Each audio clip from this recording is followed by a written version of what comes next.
ତମର କ'ଣ ଆଜି ଇଟା ଥୋଇକି ଚୁଲି ରୋଷେଇ କରୁଛ? ତତେ କ'ଣ ଜଣା ପଡୁଛି? ଚୁଲି ନାହିଁ ନା ଗ୍ୟାସ୍ ନାହିଁ ନା କିଛି ନାହିଁ। ଆଉ ଇଟାରେ ରାନ୍ଧିବି ନା କ'ଣ କରିବି? ମୋ ଛୁଆ ପିଲା କ'ଣ ଖାଇବେ?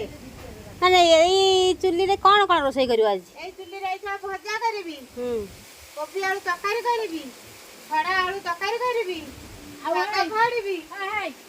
ସବୁ ତ କରିବୁ। ଏପଟକୁ କାହିଁ ଚୁଲିଟା ଲଗେଇଲୁନୁ?